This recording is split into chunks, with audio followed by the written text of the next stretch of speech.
अस्सलाम वालेकुम नाज़रीन, मेरा नाम अली हैदर है। आपका शुक्रगुजार हूं कि आपने मेरी ये वीडियो देखने के लिए वक्त निकाला। बड़े ही अजीब व गरीब माहौल में वीडियो बन रही है। उसकी वजह यह है कि मैं मुसलसल सफ़र में हूं और ये सफ़र मेरी ज़िंदगी का बेहतरीन सफ़र है। मैं इस वक्त मदीना मुनव्वरा में मौजूद हूँ।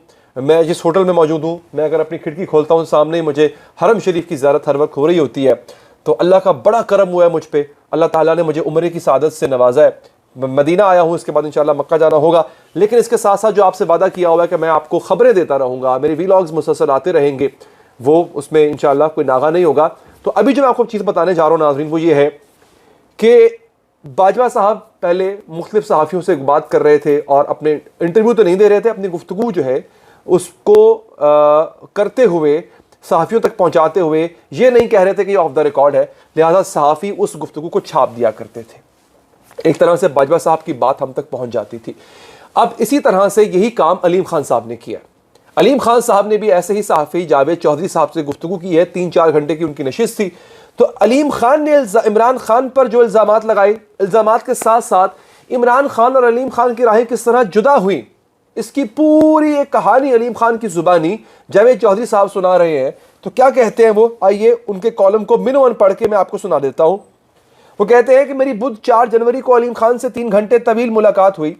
उनका कहना था मेरे वालिद ग्रैंड लॉज बैंक लाहौर में मुलाजिम थे, यानी अलीम खान के वालिद। वालदा कॉलेज में फ़लसफ़ा पढ़ाती थीं। हम लोअर मिडिल क्लास फैमिली थे। मैं तालीम के बाद प्रॉपर्टी के बिजनेस में आ गया। अल्लाह ताला ने करम किया और मुझे 30 साल की उम्र में सब कुछ दे दिया। मेरी आज 44 कंपनियां हैं, 4000 मुलाजमीन हैं, 2 जहाज़ हैं और अल्लाह ने सेहत और औलाद की नेमत से भी नवाज रखा है।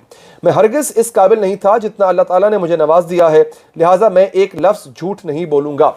आप पीटीआई के लोगों से पूछ लें क्या मैं मुनाफिक या झूठा हूँ, सवालिया निशान। मेरी गवाही ये लोग देंगे। अलीम खान का कहना था मुझे 1996 में कैंसर हो गया। मैंने इलाज अमेरिका से कराया, लेकिन मैं टेस्ट शौकत खानम से कराता था। यूं मेरा इमरान खान से ताल्लुक पैदा हो गया। मैं चौधरी परवेज इलाही की काबीना में इंफॉर्मेशन टेक्नोलॉजी का वजीर था। मैं इस दौर में भी इमरान खान से मिलता था। मैंने 2008 में कौफ लीग छोड़ दी, जबकि पार्टी ने पीपल्स पार्टी से इत्तेहाद कर लिया और परवेज इलाही डिप्टी प्राइम मिनिस्टर बन गए। मुनिस इलाही इस जमाने में अस्करी 1 में नैब की हिरासत में थे। आगे वाकया इंटरेस्टिंग है, सुनने वाला। मैं मुलाकात के लिए उनके पास गया और इन्हें कौफ लीग का इमरान खान से मर्जर का मशवरा दिया, यानी जम होने का मशवरा दिया। ये हंसे और कहा, मुनिस इलाही हंसे और कहा, आप हमें किस बेवकूफ़ के पास ले जाना चाहते हैं? इस शख्स का कोई फ्यूचर नहीं। मैं आज जब मुनिस इलाही और इमरान खान को एक दूसरे की तारीफ करते देखता हूँ तो बेख्तियार हंसी भी आ जाती है और मुझे वो गालियाँ भी याद आ जाती हैं जो इमरान खान परवेज इलाही और मुनिस इलाही को दिया करते थे। 30 अक्टूबर 2011 का जलसा आया तो इमरान खान मियाँ अब्दुल रशीद के साथ मेरे पास आए और मुझसे जलसे के लिए डोनेशन मांगा। जलसे के लिए कुल 75 लाख रुपए चाहिए थे। मैंने इन्हें 25 लाख रुपए दे दिए। ये चले गए, लेकिन रास्ते से फ़ोन किया और कहा हम जलसे का सारा बंदोबस्त आपको देना चाहते हैं, आप ये जिम्मेदारी उठा लें। मैंने उनकी ख्वाहिश पर जलसे का सारा बंदोबस्त कर दिया। कुर्सियाँ, बैनर्स, लाइट्स, साउंड सिस्टम और खाना, हर चीज़ का इंतज़ाम मैंने किया था। पार्टी का एक पैसा खर्च नहीं हुआ। जलसा कामयाब हो गया। इमरान खान ने मुझे पीटीआई में शमूलियत की दावत दी और मैं शामिल हो गया। पार्टी के अंदर कोई स्ट्रक्चर नहीं था। पार्टी में बड़े बड़े नाम हैं, लेकिन कोई शख्स भी पार्टी पर 1 रुपया खर्च करने के लिए तैयार नहीं था। शाह महमूद कुरैशी, असद उमर, हामिद खान, आरिफ अलवी और उमर सरफराज चीमा, आप किसी से पूछ लें क्या इसने कभी पार्टी को 1 लाख रुपया भी दिया? ये सारा बोझ सिर्फ 2 लोगों पर था, जहांगीर तरीन और अलीम खान। इमरान खान की गाड़ियाँ, सिक्योरिटी और बाकी अखराजात मैं बर्दाश्त करता था, यानी अलीम खान। उनके पास 2 बुलेट प्रूफ गाड़ियाँ थीं, ब्लैक तरीन साहब की थी और वाइट मेरी। गार्ड्स और सिक्योरिटी की गाड़ियाँ मेरी थीं। जहाज़ तरीन साहब का इस्तेमाल होता था। 2018 के इलेक्शन से कबल इमरान खान की इस्टेब्लिशमेंट से मीटिंग्स मेरे घर में होती थीं। मेरा घर उनके कब्जे में रहता था।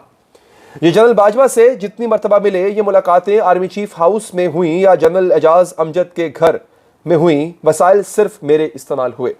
जनरल बाजवा के ससुर जनरल एजाज अमजद मेरे ससुर राजा मोहम्मद साबिर के भतीजे राजा अब्बास के पुराने दोस्त थे। 1999 में जब जनरल बाजवा लेफ्टिनेंट कर्नल थे, जनरल एजाज अमजद उस वक्त मेरी सोसाइटी पार्क व्यू लाहौर के मेंबर बने थे। मेरी जनरल एजाज अमजद से न्याजमंदी थी, लेकिन हम क्योंकि उस वक्त नया पाकिस्तान बना रहे थे, चुनाचा हमारे वसाइल, ताल्लुकात और मोहब्बत सब कुछ इमरान खान के लिए वक्फ था और हमने फिर उसकी भारी कीमत भी चुकाई।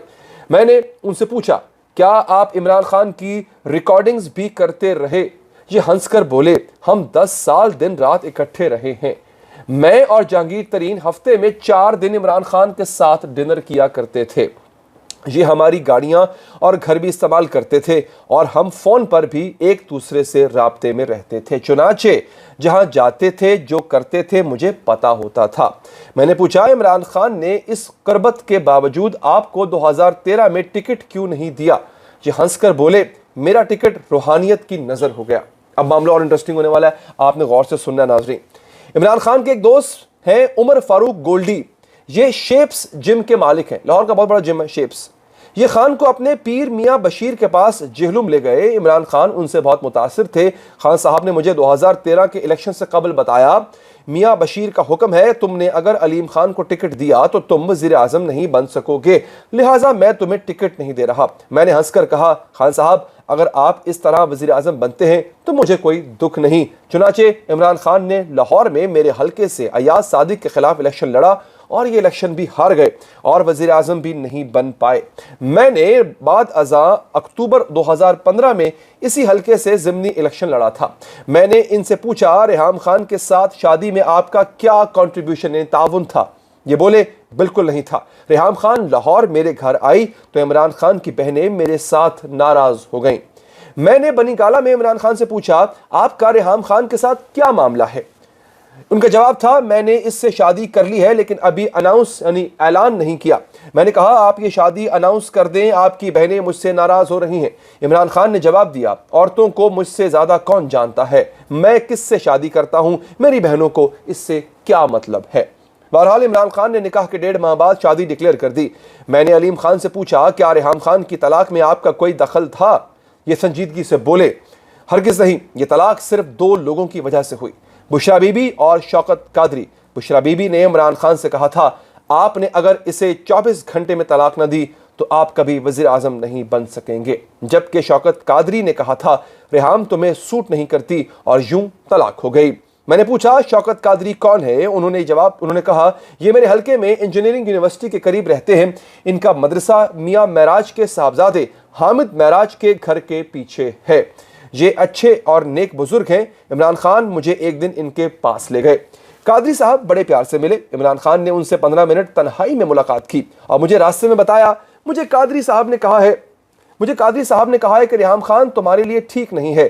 मुझे उनके लहजे से महसूस हुआ ये तलाक का इरादा कर चुके हैं, लेकिन तलाक बहरहाल बुशरा बीबी के हुक्म पर हुई थी। मैंने पूछा, आपकी बुशरा बीबी से पहली मुलाकात कब हुई थी? ये बोले, मुझे इमरान खान ने उनके पास भेजा था। ये इन्हें शौकत कादरी से भी बड़ा पीर समझते थे। हम लाहौर में कलमा चौक के करीब खावर मानका के घर में भी बीबी से यानी बुशरा बीबी से मिले थे।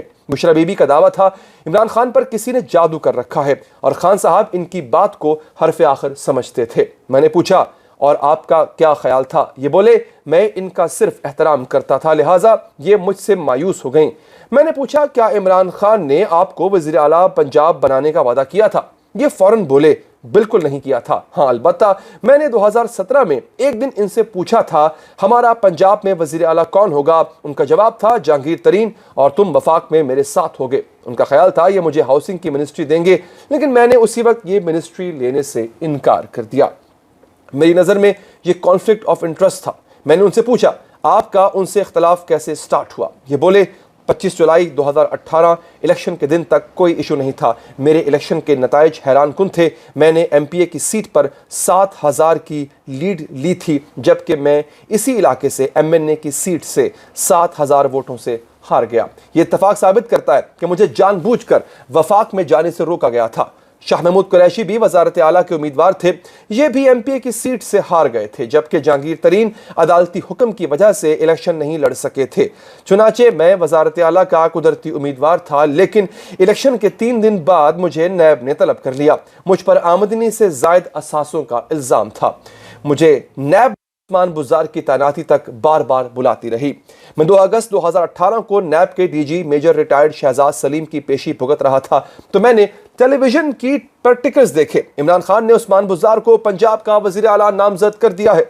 मैंने मेजर शहजाद सलीम से कहा, सर वज़ीर आला पंजाब का फैसला हो गया है, आप अब मेरी जान छोड़ दें। यह सुनकर उसकी हंसी निकल गई। बादअज़ां एक दोस्त के जरिए इल्म हुआ शहजाद सलीम को यह हुक्म जनरल फैज़ हमीद ने इमरान खान की ख्वाहिश पर दिया था। ये कॉलम और ये तारीख जो अभी यहाँ पे पेश की जा रही है ये भी जारी है। जावेद चौधरी साहब का जब नया कॉलम आएगा इसी तरह से तमाम वाक़यात मैं आपके गोश गुजार करूँगा। अब तक के लिए इतना ही, मुझे दीजिए इजाज़त। अल्लाह निगहबान।